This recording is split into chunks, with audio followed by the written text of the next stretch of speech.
রান্না করা খাবার নয়, বরং কাঁচা শাকসবজি প্রিয় খাবার আনোয়ার সিরাজীর। প্রতিদিন সকালে ঘুম থেকে উঠে চলে যান বাড়ির পেছনের ফসলি জমিতে। সেখান থেকে কাঁচা সবজি খেয়ে সারেন সকালের নাস্তা। লাল শাক, কপি, শিম, মূলা, গাজর, টমেটো, কাঁচামরিচ সহ সকল খাবার কাঁচা খান এই আনোয়ার সিরাজি।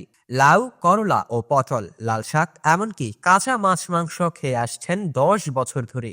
জানা যায়, কিশোরগঞ্জ জেলার করিমগঞ্জ উপজেলার বাত্তা উপজেলার বাসিন্দা আনোয়ার সিরাজি প্রায় 10 বছর আগে মরণ ব্যাধি এক রোগে আক্রান্ত হলে বেঁচে থাকার আশা ছেড়েই দিয়েছিল ডাক্তার ও সিরাজির পরিবার। যদিও প্রচুর পরিমাণে ফলমূল ও শাকসবজি খেলে হয়তো কিছুদিন বেঁচে থাকতে পারে, ডাক্তারের এমন আশ্বাস পাওয়ার পর প্রথম থেকে রান্না করা খাবার খেলেও পরবর্তীতে সকল খাবার কাঁচা খেতে শুরু করেন আনোয়ার সিরাজি।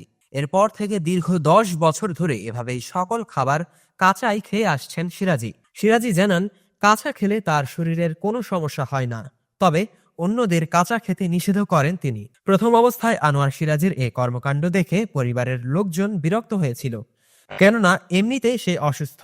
এসব কাঁচা খাবার খেয়ে যদি আরও অসুস্থ হয়ে পড়েন, কিন্তু না, বরং এসব খেয়েই সুস্থ আছেন আনোয়ার সিরাজি। সৈয়দ নজরুল ইসলাম মেডিকেল কলেজের চিকিৎসক ডাক্তার মোহাম্মদ আবিদুর রহমান ভুইয়া জানান, এভাবে কাঁচা শাকসবজি খাওয়া শরীরের স্বাস্থ্যের পক্ষে ক্ষতিকর। শরীরের বিভিন্ন পার্শ্ব প্রতিক্রিয়া হওয়ার কথা ছিল। স্টোন, কিডনি স্টোন, লিভারে খাবার হজম না হওয়ায় বিভিন্ন টক্সিন থেকে লিভার সংক্রমণ হওয়ার কথা ছিল। হয়তো ওনার কাঁচা খাবার অ্যাডাপ্টেশন হয়েছে, যে কারণে সমস্যা হচ্ছে না। এটা সত্যি অবাক করার বিষয়। দেশ বিদেশের প্রতি মুহূর্তের আপডেট পেতে থাকুন খবর প্লাসের সাথে। এছাড়াও খবর প্লাস চ্যানেলটি এখনই ফলো দিয়ে পাশে থাকুন। মোহাম্মদ অনিক ডন, ন্যাশনাল ডেস্ক, খবর প্লাস, ঢাকা।